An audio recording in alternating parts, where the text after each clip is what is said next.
El interinazgo del doctor Fabián Alarcón sirvió para consolidar legal y constitucionalmente el modelo de libre mercado. Y al mismo tiempo, para recomponer las fuerzas de los actores sociales que se habían radicalizado, aprovechando la insurgencia contra Bucaram. Pasados los nervios del reajuste jurídico, que aguanta todas las violaciones a la formalidad legal, con tal de legitimar la destitución y el nuevo régimen, este convoca a Asamblea Constituyente. En ese entonces había un vacío constitucional. La Constitución preveía la ausencia temporal del presidente de la República, pero no definitiva. Entonces el Congreso adoptó una resolución clara y concreta. Yo la sometí a consulta popular a los 2 meses de mi gobierno para que el pueblo legitime y ratifique la decisión del Congreso. Y el resultado fue que la primera pregunta, la cesación de Bucaram, recibió el 80% de aprobación del país. Y mi designación como presidente constitucional, el 70%. Ahí quedó sellado, cerrado, cualquier duda de legitimidad en cuanto a la resolución del Congreso. Esta carta va a ser histórica. Por primera vez, un documento destinado a normar el Ecuador concentra en su parte doctrinal todas las perspectivas del tiempo. En ella se incorporan las voces de todos los sectores y sobre todo de los que son conscientes del cambio. Los derechos para todos y cada uno, la lucha contra la corrupción, la solidaridad social, la necesidad de calidad democrática, estabilidad, seguridad personal, social, empresarial, el control y la libertad, el derecho, el deber, la limitación del poder del Congreso y el fortalecimiento del poder ejecutivo, la cautela del orden, evitando el oportunismo. Cualquier reforma esperará 1 año luego de la primera y segunda discusión de la reforma propuesta. El resto del gobierno de Alarcón, paréntesis, dejar hacer. Pero eso sí, sin que el orden vuelva a salirse del control. En esta consideración, las redes clientelares y burocráticas crecen a la sombra de la transición. Por un momento la transición es incluso agraciada, con la mejora de la agricultura, la pesca, la manufactura, la construcción y el transporte. Hay inversión en la telefonía celular. El déficit fiscal es mucho menor que el previsto. La reserva monetaria, la más alta del decenio. Aumenta la recaudación de tributos y aduanas. El sistema de bandas cambiarias estabiliza al Sucre.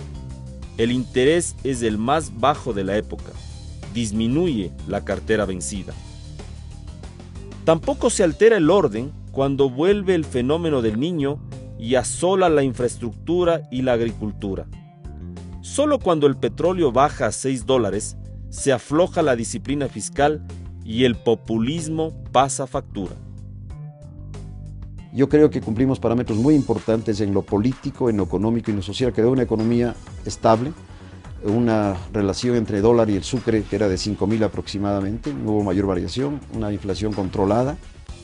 La deuda interna financia 880 millones de la deuda externa. El leve aumento de salarios y del poder adquisitivo sube la inflación. La afectación a la agricultura costeña cuesta $1.000 millones, 15.000 familias damnificadas. Daños a la infraestructura vial y almacenera suman $3.000 millones. Para compensar pérdidas y auxiliar damnificados hay que endeudarse más.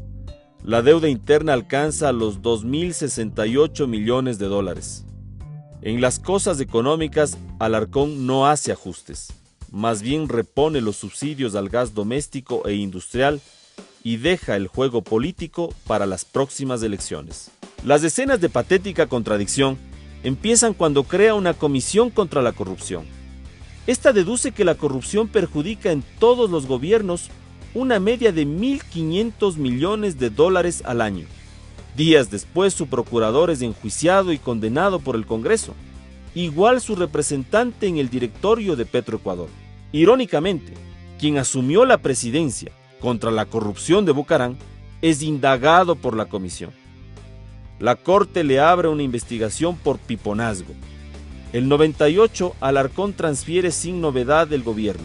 El 99 es encarcelado con carácter preventivo por la contratación ilegal de 1.200 funcionarios cuando presidía el Congreso Nacional. Sin duda, las instituciones democráticas son esenciales para el buen funcionamiento del Estado. Una democracia sin institucionalidad abre la puerta al abuso personal y colectivo. Combatir la corrupción significa trabajar por el bien común, pues se trata del mayor mal de nuestro sistema democrático. Debemos recordar que los partidos políticos son parte indispensable para la vida democrática.